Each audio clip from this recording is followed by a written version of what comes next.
Bonjour à toutes et à tous. Radiance Mutuelle est ravie de vous accueillir, à une nouvelle action de prévention, aujourd'hui. Depuis plus de 20 ans, nous œuvrons pour vous proposer des actions, que ça soit en présentiel ou en distanciel, qui, sont vouées à vous donner les clés, pour améliorer votre santé et bien évidemment votre quotidien.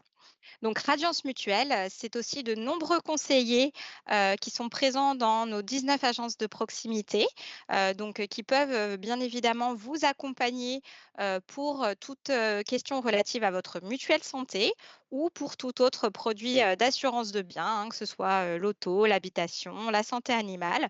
Voilà, n'hésitez pas à passer le pas de la porte de nos agences, si ce n'est pas déjà le cas, bien évidemment. Voilà et puis vous retrouverez toutes nos actualités relatives à la mutuelle sur radiance.fr et sur nos différents réseaux sociaux. Mais voilà, le sujet du jour, c'est bien évidemment la charge mentale. Donc la charge mentale, c'est un sujet qui nous touche tous, qu'on soit actif, senior, hein, c'est pas que pour, les gens en activité, mais également qu'on soit un homme ou une femme. On peut souvent être touché par la charge mentale, mais ça reste un sujet assez tabou, hein, on va se le dire. Dans notre société moderne, hein, on a beaucoup d'exigences, personnelles et professionnelles qui s'entremêlent et qui vont venir, augmenter cette charge mentale. Donc cet enjeu majeur, on a souhaité l'aborder avec vous aujourd'hui et nous allons explorer, les différentes facettes de la charge mentale, mais aussi, vous apporter, des, solutions concrètes qu'on espère, vous arriverez à capter, appliquer dans la mesure du possible, bien évidemment. En tout cas, chacun trouvera, ce qui lui, correspond le mieux. Mais en tout cas, pour cela, nous avons invité aujourd'hui une experte, Emmanuelle Ducassé, de la structure Feel and Whoop, hein. Donc cette structure s'attache à valoriser, ce qui existe déjà au fond de vous, pour créer un environnement favorable à l'épanouissement individuel et collectif. Donc voilà, bon, Emmanuel se présentera bien évidemment bien mieux que je ne l'ai fait. Je vais lui laisser la parole très bientôt. Juste un petit rappel technique. Donc lors de cette webconférence, vous l'avez certainement, remarqué, vos micros et vos caméras coupés. Donc c'est pour, pouvoir avoir une meilleure fluidité, de nos échanges. Par contre, je sais qu'il y a quelques petites questions qui vont vous être posées, vraiment n'hésitez pas à interagir dans la conversation, hein. Voilà, pour ceux qui n'auraient pas repéré, tout en haut de votre, onglet, vous avez une petite bulle où vous pouvez converser avec nous. Donc n'hésitez pas à répondre, à partager vos expériences et bien évidemment à poser vos questions. Puisque, voilà, bien évidemment, on va avoir une intervention environ de 50 minutes et après on vous dédiera un temps, aux questions-réponses pour ne pas vous laisser, sans réponse, hein. Emmanuel sera là et moi également pour toute question. Bon, je ne vais pas vous retenir plus longtemps. Sans plus tarder, je laisse la parole à Emmanuel et dans tous les cas, je ne suis pas très loin. Je coupe la caméra et je vous dis très bonne webconférence. Merci beaucoup Elodie. Merci à chacun, chacune d'être ici et de prendre ce temps pour prendre soin de vous. Et je suis heureuse donc d'être avec vous pour ce temps de midi autour de ce sujet qui est donc la charge mentale. Et comme l'a dit Elodie, on va être ensemble pour essayer de comprendre un peu mieux ce qu'il y a derrière et puis surtout prévenir et agir avec des outils concrets. Il n'y a aucun dogme dans tout ce que je vais vous proposer. Elodie l'a très bien dit, c'est vraiment l'idée de vous proposer un panel de ressources et à votre tour derrière de pouvoir piocher, garder ce qui vous convient à vous, selon vos besoins et vos priorités du moment. Alors, juste quelques mots pour me présenter. Je m'appelle Emmanuelle Ducassé. Je suis formatrice, conférencielle et professionnelle de l'accompagnement. Et donc, j'anime voilà, des conférences, des ateliers, des formations et des programmes en ligne dans l'objectif de pouvoir accompagner les personnes à prévenir l'épuisement et s'épanouir du mieux possible, quel que soit son contexte, sa réalité, au travail comme à la maison. Donc, encore une fois, bienvenue à vous. Et puis, sans plus attendre, on va rentrer ensemble dans le vif du sujet. Alors, j'ai prévu 3 parties. La première pour essayer un petit peu de comprendre ce qu'il y a derrière la charge mentale et puis, une autre partie où là, on va rentrer plus dans le vif du sujet et enfin, troisième partie autour des questions comme, on l'a dit en préambule avec Elodie. Avant, j'aimerais qu'on fasse un petit peu connaissance, voir, qui est présent, en direct avec nous ce midi et donc je vais vous demander de partager dans le chat et Elodie va me faire écho de vos réponses, mais peut-être partager, dans le chat votre âge, si vous êtes, une femme, un homme, si vous êtes, actif, parent au foyer, senior, retraité, peut-être si vous avez des enfants, combien vous en avez? Voilà, juste un petit peu, partager, présenter, votre profil dans le chat pour un petit peu, faire connaissance. Puis moi, ça me permet aussi de savoir qui est présent et de pouvoir aussi, adapter ce que je vais, partager aussi avec vous pendant ce moment. Alors, donc nous avons un homme de 45 ans, marié et 2 enfants de 7 et 10 ans. Heu, Sabrina, 2 enfants, donc voilà, plusieurs mamans, enfin maman et papa, pardon, excusez-moi, directrice de crèche. J'ai vu d'autres prénoms féminins, hein, pas mal, défiler. Femme de 35 ans, active avec, 2 enfants. 30 ans, maman de 2 garçons de 4 ans, animatrice, dans un habitat inclusif. Hervé, 59 ans, donc nous avons bel et bien des hommes parmi nous. Une femme de 50 ans, une autre femme de 34 ans avec 2 enfants, maman au foyer, donc un profil, encore, là aussi un petit peu différent. Une maman divorcée avec, une enfant de 17 ans. Une autre maman de 38 ans, en pleine création d'entreprise, une avocate de 40 ans. Donc voilà, là, je pense que j'ai déjà une liste assez, exhaustive, même si je ne vous ai peut-être pas tous cités dans la précipitation, excusez-moi. Mais voilà, en gros, on a beaucoup de parents parmi nous aujourd'hui. Je vous remercie d'avoir dégagé ce temps.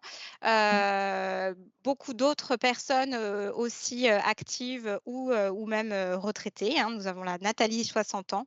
Donc voilà, tous les profils, je pense, sont représentés, actifs, ou non actifs. Enfin, voilà, le panel, idéal pour pouvoir, participer à cette webconférence. Eh ben, super et merci beaucoup d'avoir joué le jeu et d'avoir, partagé ça dans le chat. Ça montre encore une fois que le sujet de la charge mentale, il concerne, tout le monde, que ce soit les hommes comme les femmes, les parents, mais pas que les parents non plus, et tous les âges. Donc encore une fois, bienvenue à chacun de vous. Autre petite question avant, de rentrer aussi dans le vif du sujet, quel est votre plus gros défi du moment? Alors que vous êtes OK bien sûr à partager dans le chat, de toute façon on reste entre nous, Dans mais la j'aimerais bien, bienveillance dans la absolue. bienveillance, exactement. Mais si vous êtes OK de partager votre plus gros défi du moment. Alors là, les réponses sont moins rapides. Je pense que tout le monde réfléchit un tout petit peu quelques Oui, instants au défi du moment. en lien ou pas avec, le thème qui nous réunit évidemment aujourd'hui qui est la charge mentale, mais pas forcément. Voilà, vraiment ce qui vous vient, en tête, de manière assez spontanée, Alors, sans trop se beh, poser de justement, de questions. manière spontanée, quelqu'un nous dit: «Tenter de concilier ma vie professionnelle et ma vie personnelle». Mmh. Alors, j'attends encore quelques réponses. Quoi d'autre? Et bien, relativement la même chose, concilier mon activité salariale avec mon activité Mmh. d'indépendante, vie de prof et vie privée, éduquer mes enfants tout en ayant une vie pro. Ouais. Voilà, donc l'importance vraiment d'être présent. Mmh. Quelqu'un qui a, des difficultés dans sa vie personnelle, de pouvoir reprendre une activité professionnelle. Mmh. Excusez-moi, c'est un petit peu long, je ne lis pas tout, mais voilà, on reprendra le temps de se focaliser un petit peu plus, sur toutes les activités, développer mon chiffre d'affaires dans mon entreprise, reconversion, création d'entreprise, hein, donc on voit qu'on a des Mmh. certaines personnes qui se donnent un challenge, à plus ou moins long terme et tout gérer en même temps. Alors le mot Mmh. «tout gérer en même temps», c'est vrai que je pense qu'on l'a tous à un moment, vécu. Comment je vais tout gérer? Puisqu'il y a des questions d'aidance aussi, hein, mes parents âgés, le temps pour ma femme, le temps pour moi, me Mmh. retrouver et puis, gérer la soirée. Parfois, voilà, vous avez des témoignages de personnes où cette charge finalement elle s'accumule à certains temps. Mmh. Voilà. Bon super, ça nous donne plein d'éléments en tout cas. Merci beaucoup pour tout ça et vous allez voir que normalement, ce qu'on va voir ensemble devrait aussi vous faire écho pour vous donner, j'espère, quelques billes pour trouver, peut-être un meilleur, équilibre justement sur ces aspects-là. Alors si je vous dis justement charge mentale, quels sont les mots qui vous viennent automatiquement en tête? Là encore, sans trop réfléchir, mais quels mots associez-vous à cette fameuse charge mentale? Alors d'ailleurs, si vous voulez pas rédiger dans le chat, hein, vous pouvez, vous, pour poser au moins ces mots et prendre un petit post-it à côté de vous et les écrire, hein, bien évidemment. Alors, burn-out, pression, tension, stress. Ouh, stress, il revient souvent. Soucis, stress, burn-out. Euh, stress, stress. Vous voyez, le stress est un grand Oui, sujet, OK. sachant qu'il y a le bon et le mauvais, mais je pense qu'on Mmh, parle du mauvais. Euh, alors, l'angoisse également OK. revient à plusieurs reprises. Donc stress, burn-out, angoisse. Est-ce qu'on a d'autres mots qui Tête qui lourde viennent? avec difficulté à Mmh. réfléchir Mmh. et recul. Vous voyez, dans le sens inverse, voilà, peut-être Mmh. j'imagine ce besoin de recul et puis charge émotionnelle et affective. Mmh. C'est vrai que, voilà, vous allez sans doute nous en parler, mais dans charge mentale, justement, Mmh. quel est ce Oui. grand, grand sujet? Ah Voilà, super. globalement, c'est, les témoignages s'arrêtent, un petit peu, mais trop de choses à penser, trop à gérer. Voilà, il y a cette Ouais, notion de stress, de de trop, de d'angoisse, trop. qui revient régulièrement OK, et super. désordre. Voilà. Désordre, ouais. Eh bien, merci pour vos témoignages. Oui, merci beaucoup. Alors, ben, peut-être juste pour poser un petit peu aussi, le cadre, c'est important qu'on de se rappeler, hein, qu'on est quand même dans un contexte qu'on appelle VUCA, hein, en anglais, pour volatilité, incertitude, complexité et ambiguïté. Je vous ai mis, l'image de ce bateau, parce qu'on peut imaginer finalement que chacun d'entre nous, hein, est capitaine d'un navire et supposons qu'on est en train de naviguer à bord justement de ce navire et puis forcément quand on navigue, hein, eh bien il y a des vagues qui sont imprévisibles, hein, c'est ce côté lié à la volatilité. On peut aussi rencontrer évidemment, un brouillard, épais qui va limiter notre visibilité, donc quelque part être, nous amener dans un sentiment d'incertitude. Il peut y avoir aussi des courants invisibles qui Ah, influencent a notre trajectoire. alors attendez, il y a des personnes qui me disent qu'elles n'ont pas l'image.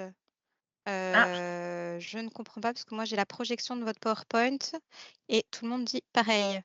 ah, alors, est-ce que vous Je voulez que j'arrête le partage et que je le reprenne peut-être? On va essayer. Oui. Excusez-nous, hein, petits Non, pas de aléas souci. de on avait des personnes qui avaient, d'autres non. Donc là, le souci a priori ne viendrait pas de vous, mais peut-être, bon, en tout cas, Est-ce nous le décrivons, c'est un bateau pour ceux qui n'auraient pas. N'hésitez pas à c'est bon, c'est bon. Ah voilà, c'est bon. Bon, bah, voilà, le repartage a fonctionné. Excusez-moi pour cette interruption. Non, aucun Allez-y, souci. allez-y Emmanuel. L'important, c'est que ça fonctionne. Super. Exactement. Donc je disais, supposons que vous êtes à bord de ce navire et puis que voilà, vous faites face, eh bien, à des vagues imprévisibles, à un brouillard épais qui évidemment amène une certaine incertitude, des courants invisibles qui vont influencer votre trajectoire, hein, en lien avec cette fameuse complexité. Et puis votre boussole, ben, peut sembler aussi indiquer plusieurs évidemment directions à la fois, hein, ce qui est en lien avec l'ambiguïté. Et donc pour garder le cap, eh bien, on doit sans cesse évidemment s'adapter et puis rester en vigilance. Alors notre quotidien à nous, bah, il fonctionne un peu de la même manière, hein, dans ce fameux monde VUCA, donc volatilité, encore une fois, tout change vite et sans prévenir. Si je prends le cas des actifs, ils doivent suivre les évolutions technologiques, mais pas que les actifs, hein, que ce soit les jeunes ou les personnes en retraite ou seniors, on est tous confrontés, et j'y reviendrai, à ces évolutions technologiques qui chaque jour évoluent. On est aussi devant l'incertitude parce que l'avenir est flou, hein. Un certain nombre de jeunes s'inquiètent pour leur futur. On a aussi évidemment cette complexité puisque tout est imbriqué et puis vous l'avez dit justement, juste avant en répondant aux différentes questions, mais nombreuses personnes doivent jongler entre le travail, la vie personnelle, et puis bien sûr la vie familiale, l'éducation des enfants. Et puis une certaine ambiguïté puisqu'on a beaucoup d'infos, difficile d'y voir clair dans tout ça et souvent on doit aussi trier entre info, intox. Si je reprends l'exemple des parents qui doivent faire face aussi à beaucoup d'informations, et de conseils éducatifs parfois contradictoires et dans tout ça évidemment, il est difficile de pouvoir, s'y retrouver.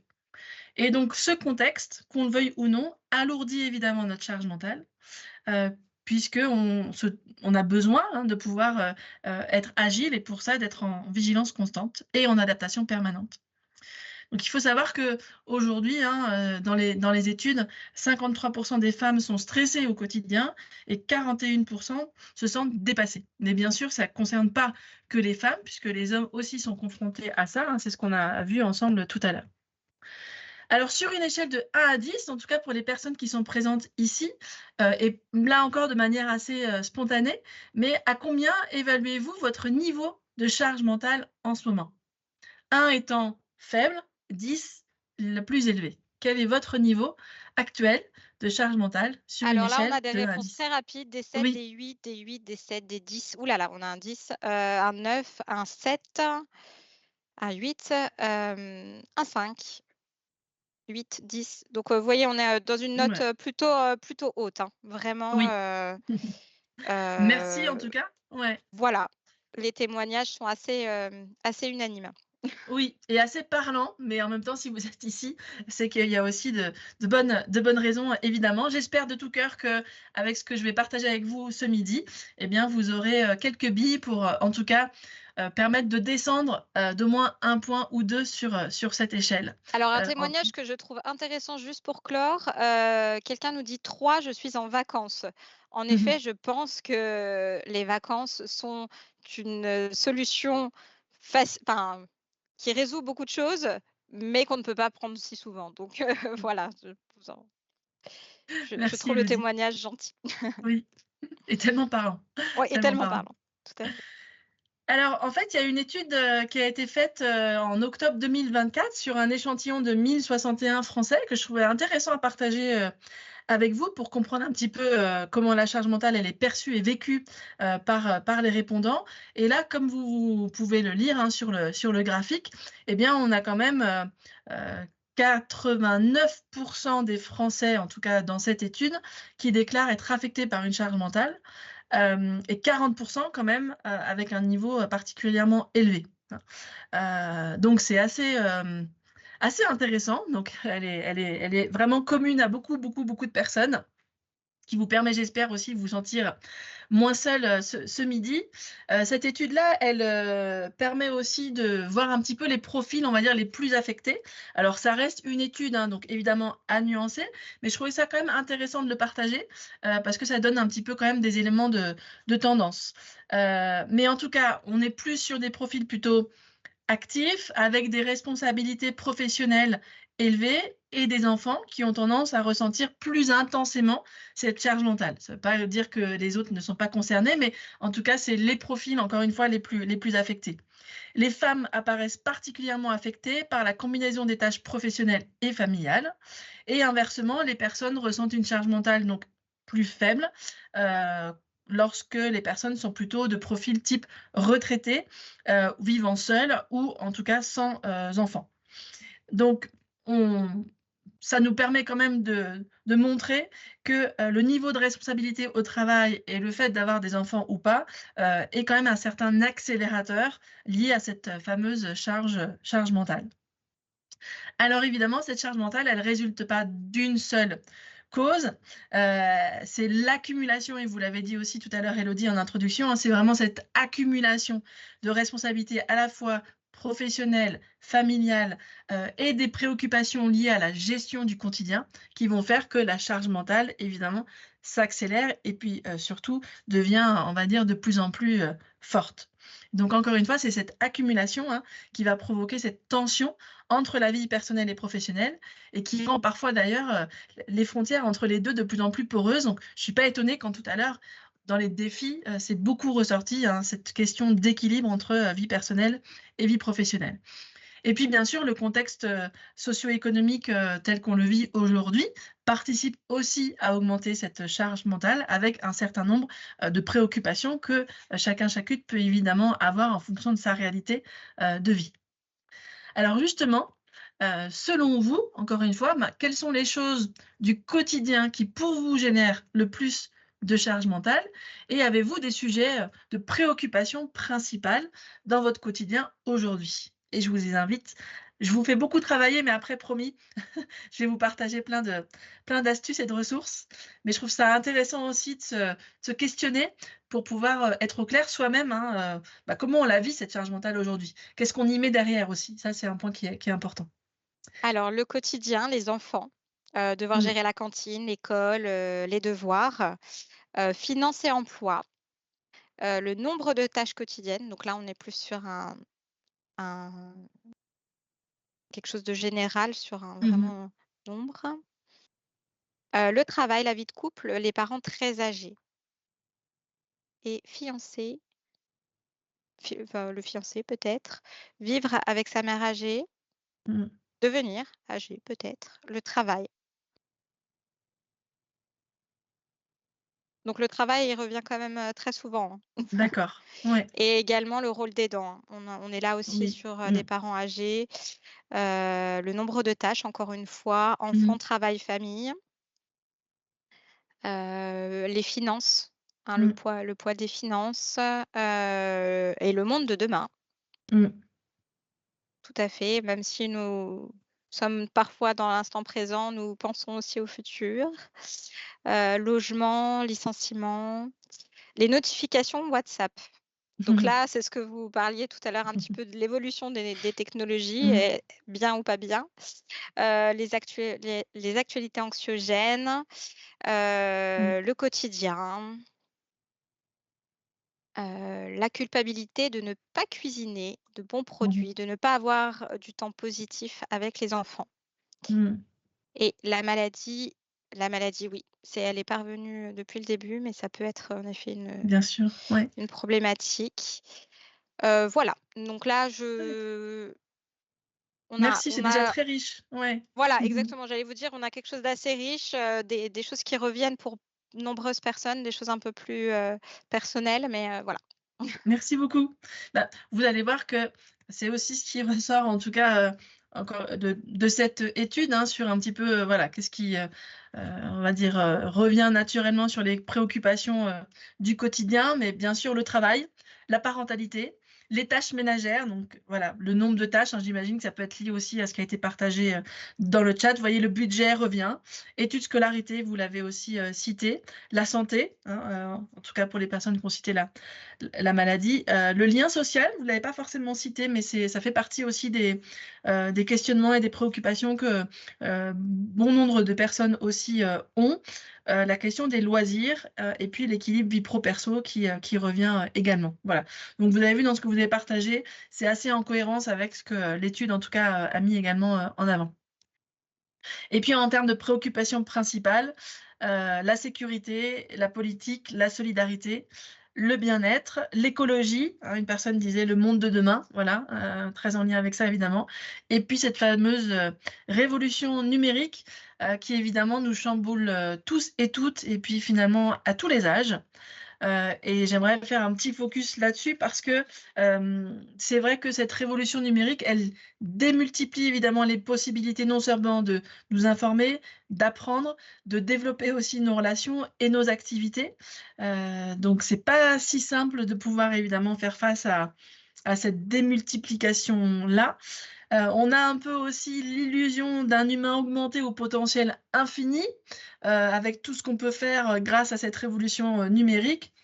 Et en même temps, hein, vous disiez notification WhatsApp, et en même temps, ben, on peut être aussi, malgré tout, submergé par un flot continu de sollicitations, de notifications, qui peut aussi amener de la frustration, ou de l'incapacité à faire face, pardon, aux innombrables choix. Ça peut aussi, nous interroger à la façon d'être en lien avec les uns et les autres, finalement de vivre nos relations, hein. Ça bouscule nos représentations et nos façons de les vivre. Et finalement, tout ça fait que, encore une fois, on reste un être humain avec nos limites, et que ça nous invite aussi quelque part, à peut-être, davantage revenir à nos besoins et à nos capacités, nos limites, par rapport à ce qu'on peut contrôler et puis là où on peut agir ou pas. Je vous ai mis aussi ce petit dessin humoristique que je trouve assez parlant. La révolution numérique en marche, donc un couple qui est, en train d'aller, dormir. «Tu me dis pas bonne nuit?» dit la femme, et le mari dit: «Tu lis pas tes SMS?» Voilà, donc ça questionne effectivement nos relations. Dessin humoristique, mais que je trouve assez parlant, assez évocateur. Alors, ben, vous l'avez un petit peu dit aussi en introduction tout à l'heure, mais peut-être pour aller un tout petit peu plus loin, si je vous invite à vraiment essayer d'identifier les émotions que vous vivez lorsque vous ressentez cette charge mentale élevée. Bon nombre d'entre vous dans- se situent plutôt au-dessus de 5. Donc, quelles sont les émotions, hein, que vous repérez là en ce moment quand vous êtes justement à un niveau de charge mentale élevé, que ça vous fait vivre? Et je vous invite Alors, à nouveau les partager. Oui.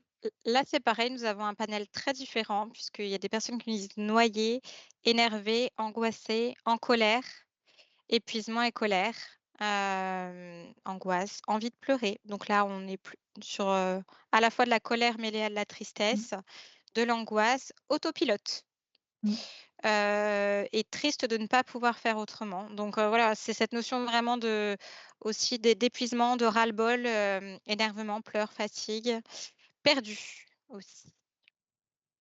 Peut-être mm, oui, on perd le cap sur, mm. ce qu'il y a à faire.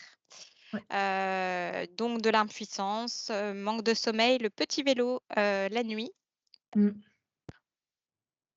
Voilà, vous avez, Ouais, Emmanuel, super, merci beaucoup. quelques éléments. En tout cas, bravo parce que vous les identifiez assez facilement. C'est pas toujours, si simple, hein, d'aller se connecter à ses émotions et de se dire: «Bah, qu'est-ce que ça me fait vivre moi finalement tout ça?»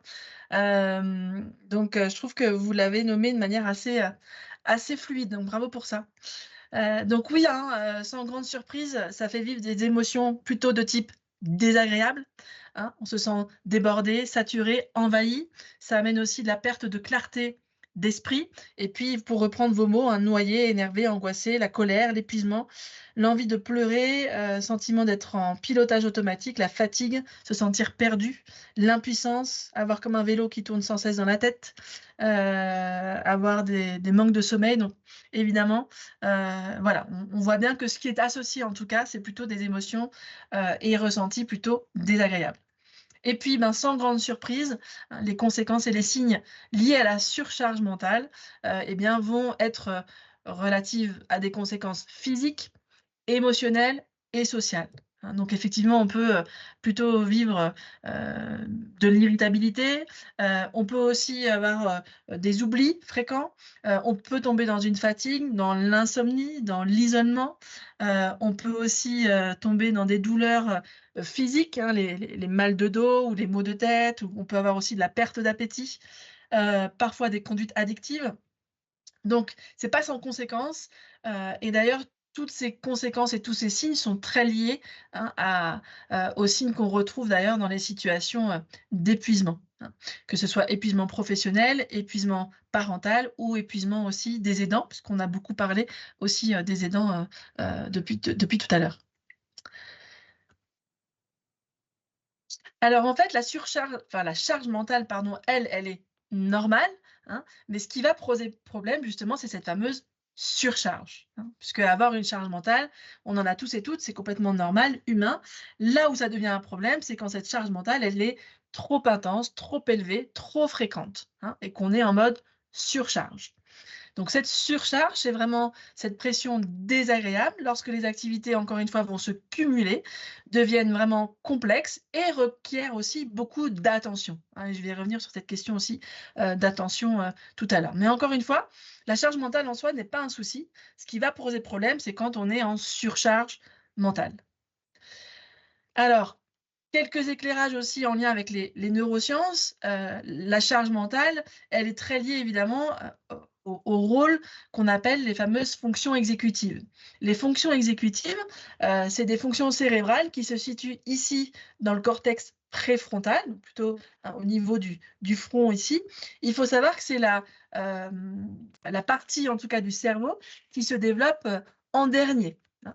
C'est d'ailleurs pour ça que nos chers, ados, eh bien, n'ont pas un cerveau tout à fait, fini, et puis du coup, ça crée quelques dysfonctionnements, en lien avec, les éléments qu'on voit, ici. Puisque les fonctions exécutives, elles sont très importantes. C'est elles qui vont nous permettre d'activer notre mémoire de travail. C'est elles qui vont, nous permettre de mobiliser notre attention. de pouvoir nous organiser, de pouvoir planifier, de pouvoir prendre des décisions et de réguler nos émotions. Et lorsque, eh bien, on est en surcharge mentale, eh bien, nos fonctions exécutives fonctionnent moins bien, ce qui du coup amène des effets et des impacts liés à notre mémoire, à nos capacités attentionnelles, à nos capacités à nous organiser, à prendre des décisions et à pouvoir mieux réguler évidemment nos émotions. Il faut savoir qu'en France, on a un chercheur spécialisé qui s'appelle Jean-Philippe Lachaud sur la question de l'attention.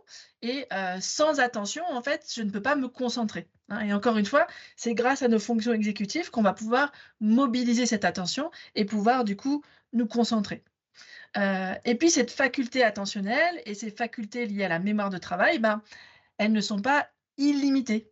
On a une certaine capacité et lorsqu'on est en surcharge mentale, eh bien, ces capacités s'affectent et encore une fois, font que, on a ces fonctions exécutives qui vont, fonctionner de manière, beaucoup moins, optimale, et c'est là où on peut avoir encore une fois, des pertes d'attention, une diminution de vitesse aussi, dans nos réactions, une altération à prendre, des décisions, bref, donc c'est un peu comme un ordinateur, hein. J'imagine que bon nombre d'entre vous en ont déjà utilisé ou l'utilisent peut-être même au quotidien. Quand l'ordinateur, il y a trop de fenêtres qui sont ouvertes, trop d'onglets ouverts en permanence, à un moment donné, hein, l'ordinateur lui-même, il est en surcharge et on a besoin de l'éteindre, de le redémarrer et puis hein, de rebooster un petit peu le système. Ben, pour notre cerveau, c'est un peu la même chose, hein. On a besoin à un moment donné de pouvoir aider notre cerveau à reprendre de l'énergie, à se ressourcer pour eh bien, de nouveau fonctionner de manière la plus optimale possible. Alors, du coup, comment éviter cette fameuse surchauffe, hein, cette surcharge mentale, et quels sont les outils qu'on va pouvoir voir ensemble qui peuvent vous y aider? La première des choses déjà, c'est de pouvoir essayer quand même de s'interroger sur des origines plus personnelles liées à sa surcharge mentale. À vous de voir dans ce que je vais partager là, ce qui vous fait écho et ce qui peut peut-être résonner, avec quelque chose, qui peut vous être utile. Première des choses, et vous l'avez dit tout à l'heure quand je vous ai posé la question: «Qu'est-ce que vous associez le plus à la charge mentale?» Beaucoup d'entre vous ont nommé le mot stress, hein. Donc effectivement, ça va jouer sur la charge mentale, la façon dont on va gérer notre stress et surtout notre niveau de stressabilité. Puisqu'en fait, le stress, c'est lié à un stresseur, donc il y a un déclencheur qui va activer le stress dans notre organisme, mais en tout cas, face à une même situation, eh bien, les personnes peuvent réagir de manière très différente. Pourquoi? Eh bien, parce que le niveau de stressabilité va être différent. Donc, c'est intéressant de s'interroger sur notre capacité à gérer le stress et notre niveau de stressabilité. Et ça, hein, c'est des éléments sur lesquels, bien sûr, on peut agir. Autre élément qui peut aussi nous aider, eh bien, face à une situation de stress, ça va être important d'être, au clair avec ces différents éléments. Nos pensées, ce que je me dis dans ma tête, ce que je ressens au niveau de mes sensations physiques, mais aussi de mes émotions, et puis ce que je fais au niveau de mes comportements. Donc peut-être pour, illustrer ce que je partage ici, un exemple. Si je me dis, et c'est parfois ce qu'on peut se dire quand on est en surcharge mentale: «J'y arriverai jamais». J'y arriverai jamais, c'est ce que je me dis. En me disant: «J'y arriverai jamais», j'ai plus de chances d'avoir des tensions musculaires dans le corps, hein, d'être vraiment tendue. Peut-être qu'au niveau des émotions, je vais vivre, de la frustration ou du découragement. Et puis dans mes comportements, eh bien, je vais plutôt tendance à avoir à m'agacer ou à être irritable assez rapidement avec mon entourage, alors que je ne le suis pas forcément d'habitude. Supposons que, plutôt que de me dire: «J'y arriverai jamais», j'essaye justement de me raconter, une autre histoire dans ma tête et de me dire plutôt que j'y arriverai jamais, me dire: «J'ai beaucoup à faire, j'ai beaucoup en ce moment, effectivement, à gérer et en même temps, comment je peux m'organiser au mieux malgré ça?» Donc déjà en se racontant cette pensée-là, peut-être que je peux sentir un peu plus de relâchement dans mon corps. Peut-être que je peux ressentir, un petit peu plus d'apaisement ou de clarté. Et puis en tant que comportement, ben, du coup, plutôt que de m'agacer, je vais me dire: «Allez, je vais prendre un petit moment pour planifier, peut-être pour déléguer ou reporter, des tâches en fonction de ma réalité, de mes possibilités du moment», pour éviter, hein, d'enclencher une spirale, négative, qui va accentuer tous les signes et les symptômes qu'on a vus, juste avant. Donc voilà un premier éclairage, d'avoir ce réflexe de décortiquer ce que je pense, ce que je ressens dans mon corps et puis au niveau de mes émotions et puis de ce que je fais à travers mes comportements. Autre point, sur lequel on peut aussi s'interroger à titre individuel, c'est, devant une situation, qu'est-ce que je peux contrôler? Et de faire la différence entre ce que je ne peux pas contrôler. Hein. Souvent, on est en lutte sur des éléments sur lesquels finalement on n'a pas de contrôle. Et quand on n'a pas de contrôle et qu'on est en lutte, hein, eh bien, ça mobilise beaucoup, beaucoup de charges cognitives, beaucoup, beaucoup d'énergie, hein. Donc l'idée, c'est vraiment plutôt d'inviter du mieux possible à essayer de lâcher prise, vraiment sur ce que je ne peux pas contrôler, heu et de prendre soin dans ces moments, surtout de nos émotions, parce que la seule chose sur laquelle je peux agir devant une situation que je ne peux pas contrôler, ce sont mes émotions. Et puis bien sûr, ces croyances, limitantes, hein, ces fameuses histoires aussi qu'on se raconte dans nos têtes, ce qu'on appelle aussi, des biais cognitifs qui vont bien sûr influencer nos façons de voir les choses, notre niveau de stress et notre niveau de charge mentale. Alors juste à titre d'exemple, le mode de pensée tout ou rien. Donc là, on a plutôt tendance à évaluer les choses de manière très binaire, sans nuance, hein, ou noir ou blanc. C'est souvent d'ailleurs la base qui est liée au perfectionnisme, où on va avoir vraiment tendance à redouter l'erreur et l'imperfection. Donc par exemple, je peux me dire des choses comme, «Je dois revenir à mes capacités de travail maximum» ou «C'est pas la peine que je revienne au travail». Là, on est dans du, tout ou rien. Heu, une autre croyance limitante, qui est liée, aux fameuses étiquettes, lorsqu'on se crée une image de soi qui va être complètement négative, parce que basée sur une seule erreur. Donc au lieu de me dire: «Bah, je me suis trompée, ça arrive, j'ai fait une erreur», eh bien, je vais me dire: «Je suis stupide», hein. Je vais m'étiqueter parce que j'ai fait une chose, qui n'allait pas dans le sens de ce que je souhaitais. Donc on se colle une étiquette, et bien sûr, on peut avoir tendance aussi à le faire pour les autres. Le fameux, juge, hein, les phrases, «je dois», «je devrais», qui sont vraiment de forts oppresseurs qui amènent souvent un sentiment de culpabilité. Donc «je devrais me débrouiller tout seul», «je n'ai pas besoin de demander de l'aide, si je demande de l'aide, c'est que je suis faible». Je dois faire ceci, je dois faire cela. Voilà, tous ces discours intérieurs qu'on a qui sont liés à ce juge, évidemment participent aussi à augmenter un stress et une charge mentale importante. Le fait aussi de se dire que ce n'est pas possible, hein, d'être dans un état d'esprit, qui va plutôt aller à l'encontre du registre du possible, je vais y revenir juste après. Et puis le catastrophisme. Hein, pour les personnes qui sont assez, anxieuses, hein, devant une situation, et ben, qu'elles prennent des proportions très exagérées. Donc exemple qui est assez parlant, supposons que j'ai dit des paroles blessantes à un ami ou une amie et puis je vais me dire: «Bah, maintenant que je lui ai dit des paroles blessantes, et bien, je suis sûre qu'elle ne voudra plus jamais me parler», hein. Ça, c'est le type de discours catastrophique qu'on peut se dire.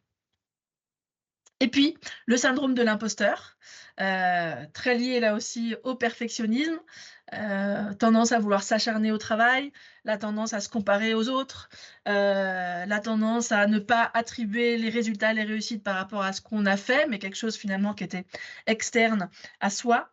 Bref, tous ces éléments participent à alimenter le syndrome de l'imposteur et participent aussi évidemment à augmenter, une charge mentale plutôt, négative. Je vous en parlais juste à l'instant, une question d'état d'esprit, hein. On a une chercheuse de référence pour ça qui s'appelle Carol Dweck, qui a fait la distinction entre la mentalité dite de croissance et la mentalité plutôt fixe. Alors la mentalité de croissance, on est plutôt sur une mentalité qui va être favorable justement à l'erreur, qui va valoriser justement les erreurs pour en faire des opportunités d'apprentissage, de pouvoir, valoriser les progrès.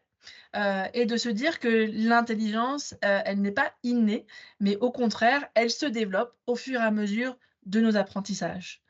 Contrairement à une mentalité fixe, qui va plutôt dire que, bah, on est comme ça et pas autrement. On ne peut pas progresser. L'intelligence, je suis intelligent ou je ne le suis pas. On est très proche, hein, du mode binaire dont je parlais tout à l'heure et qui du coup empêche le fait de pouvoir se connecter à son potentiel et se développer. En fonction de l'éducation qu'on a reçue, on est plus enclin à être sur une mentalité de croissance, une mentalité fixe. Et bien sûr, rien n'est figé puisque on peut évoluer évidemment d'une mentalité fixe à une mentalité de croissance, fort heureusement. Et puis, cette fameuse lutte dont je parlais tout à l'heure par rapport à ce que je ne peux pas contrôler, ce tourbillon infernal où on va tirer la corde et puis, ben, plus je tire la corde, plus il y a de la résistance, hein, plus j'alimente finalement la souffrance, versus, ben, quelles sont mes valeurs? Qu'est-ce qui me touche en ce moment? Qu'est-ce qui fait que c'est en dissonance avec ce qui est important pour moi? Et comment je peux peut-être davantage aller dans le sens de ce qui est important pour moi, de mes valeurs. Ça va être aussi une façon de voir les choses qui peut vraiment alléger sa charge mentale. Alors on l'a vu, hein, la charge mentale, c'est vraiment une pression psychologique perçue lors de la superposition de nombreuses responsabilités avec des ressources restreintes. On a vu aussi que la charge mentale, elle est liée à une charge cognitive, mais également à une charge émotionnelle. Et donc, on va revoir ensemble maintenant, ben, quelques astuces, quelques ressources pour plutôt aller alléger sa charge cognitive et prendre soin de sa charge émotionnelle. À vous de voir quelle est, selon vous, la charge la plus présente pour vous. Qu'est-ce qui amène cette surcharge mentale? Est-ce que c'est plutôt la charge cognitive ou la charge émotionnelle ou finalement un peu des 2. Ça, vous êtes expert de vous-même, donc c'est à vous de pouvoir, normalement, l'identifier. Alors quoi faire justement? Venons-en aux ressources et aux astuces. Heu, vous l'avez dit, hein, on parlait d'équilibre professionnel, personnel, familial et autres.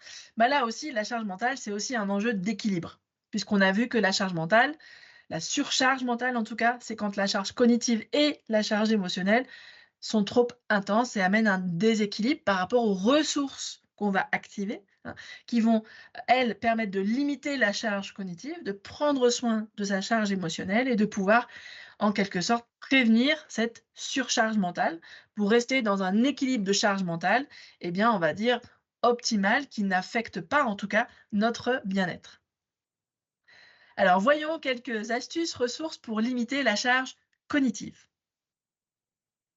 Moi, j'aime bien utiliser cette, cette petite phrase de mettre son cerveau dans un transat, hein. On est souvent, vous l'avez dit, pour certains, certaines, en mode un peu pilotage automatique du matin au soir, beaucoup de responsabilités, beaucoup de choses, à penser, qui fait que notre cerveau, il est un peu, en surchauffe, en mode ébullition, pardon, et que du coup, notre cerveau, il a besoin, bah, d'être mis régulièrement dans un transat, qu'on lui foute la paix à notre cerveau, autrement dit, hein. De faire des pauses, même si ce sont des petites pauses.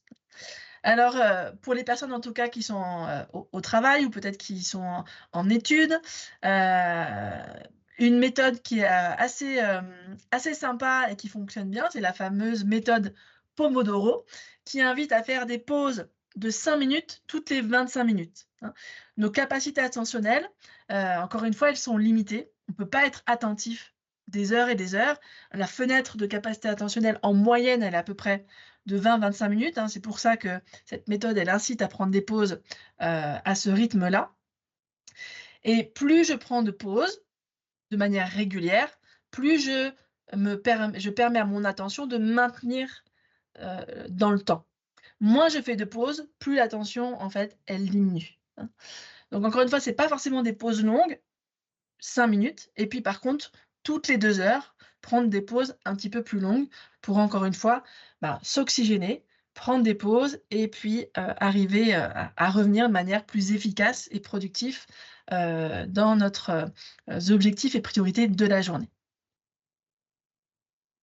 Autre, élément qui peut aider aussi en lien avec notre charge cognitive, c'est de clarifier nos intentions et nos priorités de la journée.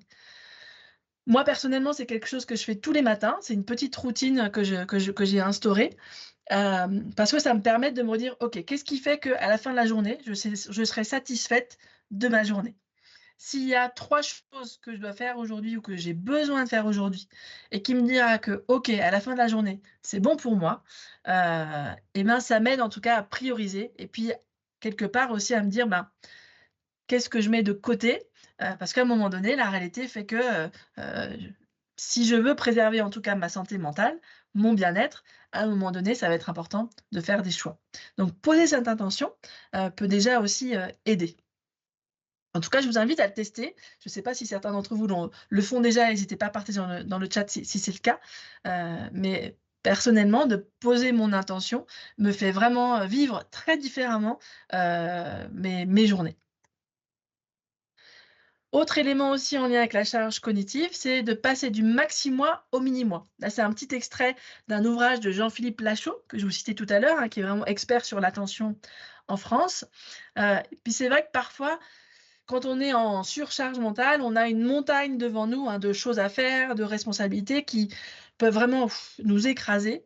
Donc là, l'idée, c'est de se dire, plutôt que de voir la montagne, eh bien, c'est de découper cette montagne en petites étapes, hein, de passer du maxi-moi au mini-moi, puisque quand je vois chaque étape, ben déjà, c'est moins effrayant, c'est moins angoissant, c'est moins stressant, parce que la première étape, elle va être beaucoup plus accessible.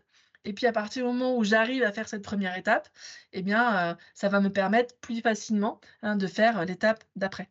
Donc vraiment de découper sa montagne, en petits objectifs, en petites priorités, en mini tâches, pareil, hein, nous permet de pouvoir, alléger notre charge mentale et de gagner en clarté. Et puis, j'adore cette, cette photo que j'avais trouvée, de célébrer chaque pas franchi, encore une fois, chaque étape que je franchis, si minime soit-elle, de la célébrer, de se féliciter, d'être satisfait de soi-même, de s'auto-récompenser. Peu importe la manière dont vous le faites, mais encore une fois, se faire du bien, eh bien, ça participe évidemment, à pouvoir, faire le pas d'après. On peut faire aussi ce qu'on appelle le check mental, se demander, en lien d'ailleurs avec le schéma que je vous ai fait tout à l'heure sur, pensée, émotion et comportement, on peut, juste, prendre une pause, s'arrêter et puis se demander: «Bah, tiens, qu'est-ce que je pense de la situation? Qu'est-ce que la situation là, elle est en train de me faire vivre? Quelle est ma façon de réagir actuellement? Là, qu'est-ce que ça me donne envie de faire? Mais si je réagis comme ça, quelles vont être les conséquences? Pour moi, pour les autres, pour mon entourage?» Quelle est l'opinion, sociale un petit peu de cette situation? Est-ce que je suis en lien avec ça ou pas? Et en faisant ce petit check-là, ben, qu'est-ce que j'ai envie de faire maintenant? Qui va me respecter et aussi respecter du mieux possible les personnes qui m'entourent, hein. Faire ce petit pas de côté, cette petite pause, ce petit check mental peut vraiment là aussi aider à faire redescendre une charge cognitive, intense. Enclencher le réseau par défaut. Vous l'avez dit, hein, on peut avoir l'impression d'avoir le vélo qui tourne dans la tête. Alors j'avais pas pris le vélo qui tourne dans la tête comme métaphore, là j'ai pris la machine à laver, mais on peut vraiment, tourner en rond et en boucle, hein, dans notre tête quand on est vraiment en surchauffe mentale. Et donc là, l'idée, c'est, ben, d'essayer d'appuyer sur le bouton stop. Donc ça peut être une astuce mentale qu'on se crée, hein, d'imaginer un bouton stop et j'appuie dessus pour enclencher, une autre façon de voir les choses et d'autres pensées. Heu, on peut sinon passer aussi par des exercices type de visualisation. On peut essayer, de faire, des exercices qui vont, nous ancrer davantage dans le corps, comme des exercices de respiration ou ça marche aussi beaucoup pour chez certaines personnes, de revenir à nos 5 sens, hein. Ça nous aide aussi, beaucoup.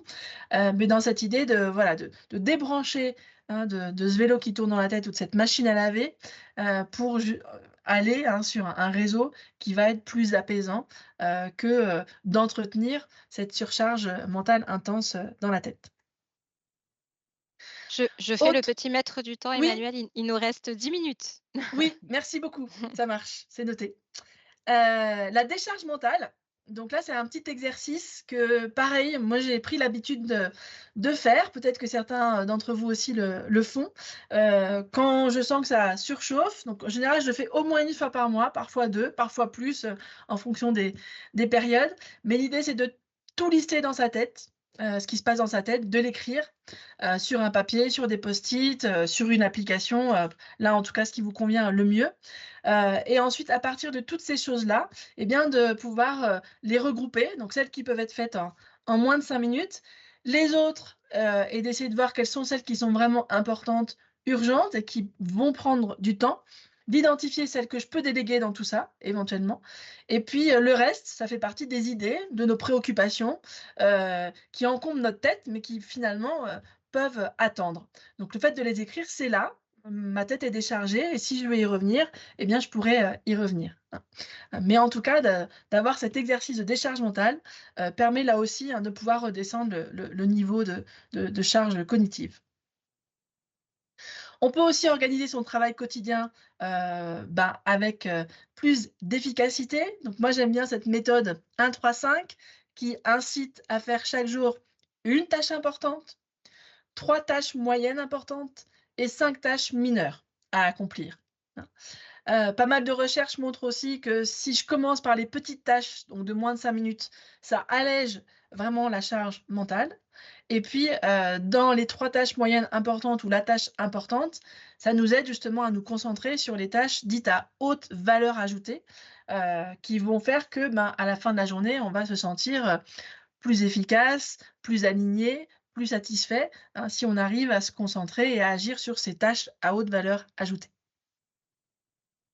Et puis, dans ces moments où vraiment on a besoin de se concentrer sur une tâche importante ou sur les tâches moyennement importantes, d'arriver, si possible, eh bien, à éviter les distractions, retirer les notifications email, téléphone, voire mettre le téléphone loin de nous pour vraiment se dire: «Là, je suis focus et je me concentre que sur cette tâche-là, et mon attention, elle est uniquement là-dessus et pas ailleurs». Voilà côté charge, cognitive. Maintenant si, on prend un petit temps sur la charge émotionnelle, eh bien, plusieurs d'entre vous, vous l'avez nommé, hein, quand on est en surcharge mentale, on va avoir ce risque d'être en mode pilotage automatique et finalement d'être là sans être là. Donc toutes les activités liées à la pleine conscience, les fameuses méditations de pleine conscience, tout ce qui est activité qui ramène au moment présent, permet justement de se défaire petit à petit de ce pilotage automatique qui est lui aussi utile. On a besoin, hein, d'être en pilotage automatique par moment, mais pas tout le temps, hein. C'est là où ça devient évidemment délétère pour notre santé et pour notre bien-être. Donc d'arriver à des moments à revenir au moment présent, à être en pleine conscience, dans des tâches qui sont importantes pour nous, dans les liens concrets au quotidien avec, notre entourage, nos enfants, les personnes qu'on aide, les collègues de travail. Ça va être évidemment, important là aussi pour, prendre soin de notre charge émotionnelle. Respirer. Prendre le temps de respirer. Moi, je sais que pendant, un moment, quelques années en arrière, j'avais mis une application sur mon téléphone qui me rappelait, je pense 3 ou 4 fois par jour, de m'arrêter et juste de respirer, hein. Parce que, souvent quand on est en surcharge mentale, cognitive, émotionnelle, on oublie même de respirer. Donc de se forcer et de se rappeler qu'on est un être qui respire, de prendre le temps de juste ça.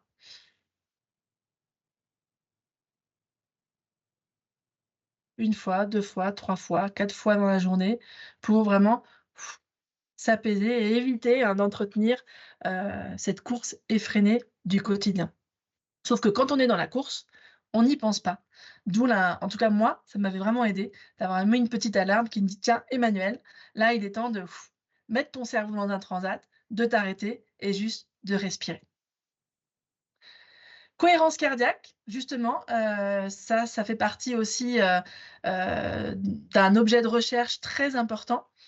C'est une activité qui permet de synchroniser votre rythme cardiaque avec votre rythme respiratoire, qui va aller activer ce qu'on appelle le nerf parasympathique, qui va vraiment aider à pouvoir se recentrer, s'apaiser. Vous avez des applications gratuites qui existent comme Respirotech ou RespiRelax, où vous pouvez justement faire des exercices de cohérence cardiaque, qui sont, très simples, très accessibles. L'avantage, c'est que ça dure que 5 minutes, pas une de plus, pas une de moins. Et la recommandation, c'est de faire 3 fois par jour, 5 minutes de cohérence cardiaque, et ça, chaque jour. Alors, si déjà vous le faites une fois par jour ou même plusieurs fois par semaine, vous allez voir la différence. C'est vraiment, ça nous réapprend à respirer, ça nous apprend à nous connecter de nouveau à notre respiration et puis surtout, ça permet de se connecter davantage à notre système parasympathique, encore une fois, pour nous apaiser. Et puis parfois, ça peut nous aider aussi, simplement de pratiquer l'autocompassion, de se dire: «Bah, tiens, par rapport à ce que moi je vis, si un ami, une amie vivait la même situation aujourd'hui, eh bien, qu'est-ce que je pourrais lui dire à cet ami-là?» Soit de le dire dans votre tête, mais de l'écrire, a encore plus d'impact.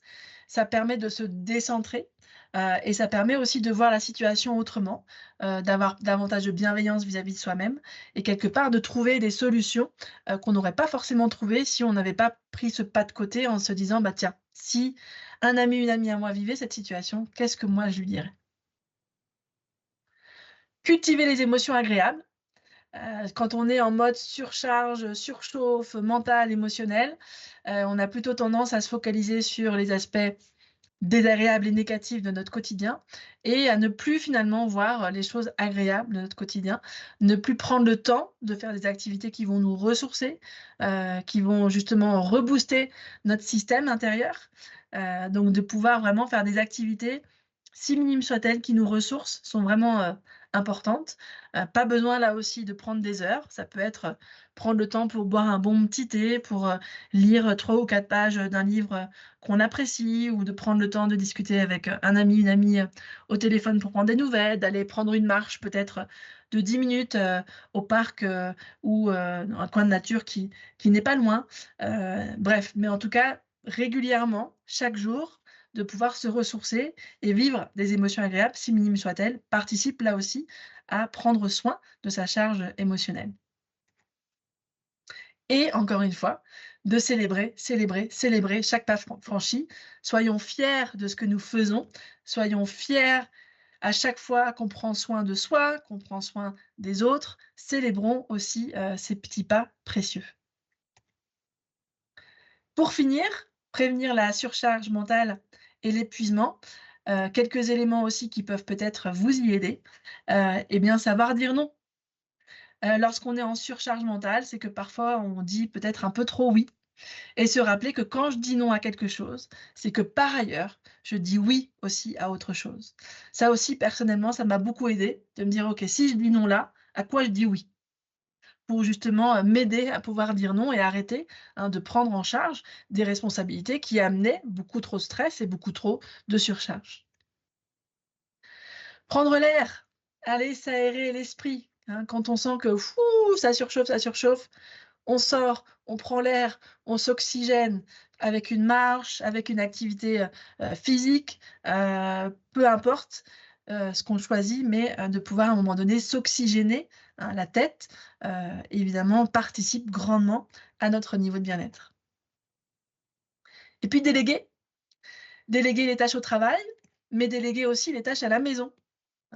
En ayant conscience que quand je délègue, bien sûr, il y a des phases, d'apprentissage à respecter, et que plus je vais être dans l'encouragement, plus je vais associer cette phase d'apprentissage à des émotions agréables, plus j'ai de chances en tout cas que la personne que j'accompagne ou que mon enfant, soit autonome plus, rapidement.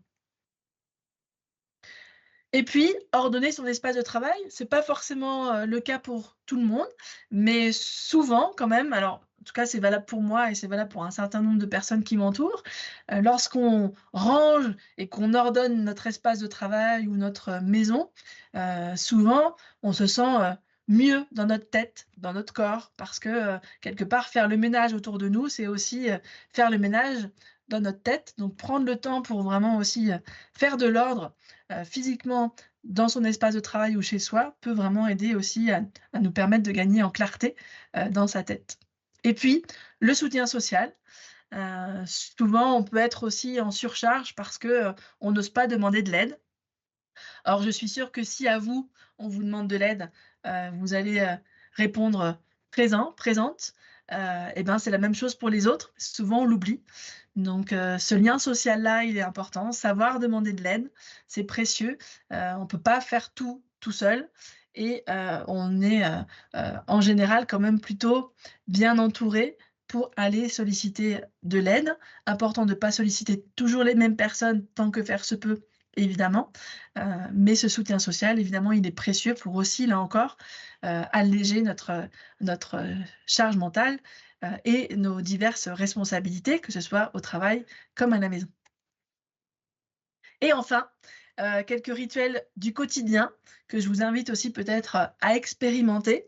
Avoir des rituels du matin et ou du soir, des moments où vraiment vous pouvez prendre soin de vous, peut-être poser votre intention comme on l'a vu, tout à l'heure, peut-être aller faire une petite marche de 5 minutes pour prendre l'air, prendre un bon petit café sans avoir les enfants autour de vous, écrire, peut-être un moment d'écriture, un moment de respiration, de méditation. À vous de voir, mais de créer un rituel pour se faire du bien à soi, participe aussi à faire de la journée, eh bien, une journée beaucoup plus agréable, beaucoup plus productive, beaucoup plus efficace. Ça, c'est certain. De pouvoir aussi, écrire au moins 3 choses satisfaisantes, le matin, le soir, le midi, peu importe, en tout cas le moment qui vous convient. Parce qu'on l'a vu, hein, on est entraîné en pilotage automatique et puis notre cerveau, il a plutôt tendance à se concentrer sur ce qui nous arrive de désagréable dans la journée et donc de pouvoir, l'entraîner à réorienter notre attention sur ce qu'on vit de satisfaisant, si minime soit ce satisfaisant, chaque jour, là aussi, hein, nous aide à cultiver les émotions agréables, nous aide à nous ressourcer, à voir les choses autrement. Donc ça, je vous invite vraiment à le pratiquer pendant 1 semaine, 2 semaines, 3 semaines, et vous verrez certainement des différences, se faire. Et puis enfin, la pratique de la gratitude, savoir, dire merci. Merci aux personnes qui nous entourent, qui nous font du bien. Merci peut-être à ce que la vie parfois peut aussi, nous offrir. Cette pratique de la gratitude a fait l'objet de nombreuses recherches, avec beaucoup de bienfaits, très puissants sur notre niveau de bien-être. Voilà, donc ça aussi, c'est une pratique que je vous invite à vivre, régulièrement, peut-être sous forme de rituel. Et enfin, rendez-vous avec soi-même, parce que, notre bien-être n'attend pas. Si je suis trop en surcharge mentale, on a vu effectivement que le risque, bah, c'était de peut-être tomber, dans une situation d'épuisement, et bien sûr, quand on est en situation d'épuisement, et bien se relever va demander un certain temps, et donc c'est important de pouvoir se préserver et de prendre des rendez-vous avec soi-même pour, se contraindre un petit peu, parce que si on ne prend pas rendez-vous, finalement, on risque de s'oublier, de se zapper, soi-même, et du coup, heu, bah, de passer à côté de sa santé, de ses relations. Heu, donc ça peut être aussi une astuce. Je vous ai mis cette métaphore du masque à oxygène pour se rappeler que quand on prend un avion, la consigne, c'est de d'abord mettre le masque à oxygène pour soi, avant de le mettre pour la personne qui est à côté de soi dans l'avion. Et bien dans la vie, en tant que parent, en tant que responsable, d'une entreprise, et bien je ne peux pas être bien avec les autres, je ne peux pas être efficace, si je ne prends pas d'abord soin de moi. Eh bien, merci Voilà. Emmanuel, en tout cas pour tous ces précieux conseils. Oui, alors certains d'entre vous sont déjà partis, mais voilà, on vous enverra, bien évidemment, le replay, si, voilà, vous avez manqué les quelques petits conseils de la fin puisque, bah, très certainement, voilà, vous avez dû, reprendre le travail, je n'en doute, pas. Et puis vous avez reçu un petit questionnaire de satisfaction, voilà, donc pour pas vous mettre trop de surcharge mentale justement, si vous n'avez pas eu le temps d'y répondre tout de suite, ne vous inquiétez pas, vous pourrez, y répondre, après. Alors pendant votre présentation Emmanuel, il y a eu pas mal d'échanges, et justement les gens parlaient, enfin rigolaient, se donnaient des petites, astuces un peu drôles. Finalement le rire, enfin la joie, c'est un petit peu ce que vous avez dit. Je pense que toutes les émotions, positif qu'on peut se créer dans la journée, que ça soit, du coup avec ses collègues, si on est entouré de collègues, avec ses enfants ou avec sa famille, ça peut aussi être, un des leviers pour, bah, voilà, pour cultiver, sa joie et faire des moments de respiration, comme vous disiez. Enfin voilà, on respire peut-être pas pendant ce temps-là, mais on respire, émotionnellement. Oui. Tout à fait et puis, peut-être pour les personnes que ça intéresse, voilà, j'ai écrit moi ce petit guide avec, qui reprend 10 habitudes pour prévenir l'épuisement et s'épanouir, que vous pouvez télécharger gratuitement là avec ce QR code là. Donc, hésitez pas à aller le télécharger. Ça reprend des éléments qu'on a vus, mais il y en a aussi, d'autres donc, voilà pour un petit guide, pour piqûre de rappel. Si ça peut vous être utile en tout cas, n'hésitez pas. Et puis, ben, moi, c'est toujours important aussi de savoir avec quoi vous repartez d'utile, en tout cas pour les personnes qui sont encore ici, encore merci, désolée d'avoir un peu débordé.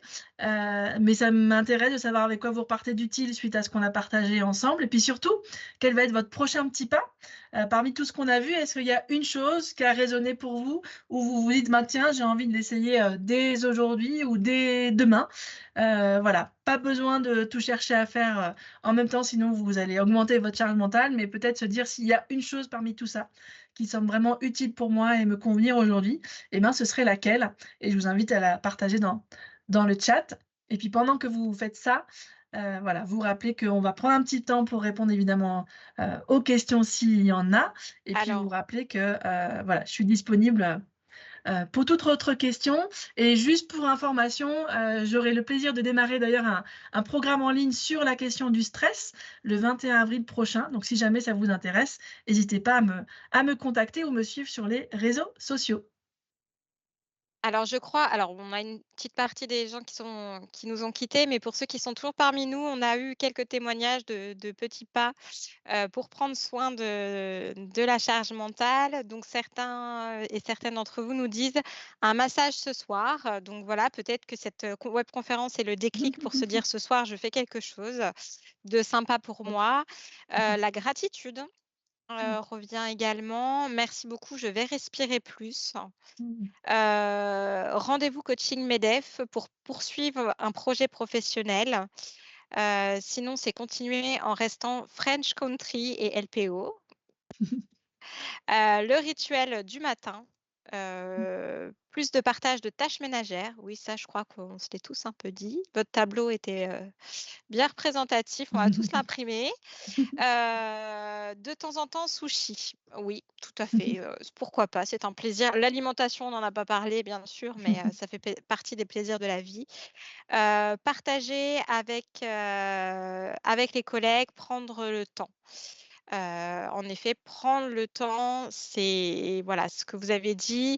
Alors, ça a réagi un petit peu, pour les 5 minutes, toutes les 25 minutes. C'est vrai qu'il y a des situations où on n'est peut-être pas forcément, en tout cas, la situation de travail ne le permet pas, mais c'est peut-être essayer, oui, de prendre une pause dans sa tête, entre guillemets quand même, de voilà, de pas prendre la pause en regardant toutes ces actus, réseaux sociaux, hein, comme vous l'avez dit, mais de prendre sa pause, plutôt en respirant ou voilà, ou en riant, enfin voilà, une pause sous diverses formes, j'imagine, c'était pas forcément, fermer les yeux 5 minutes.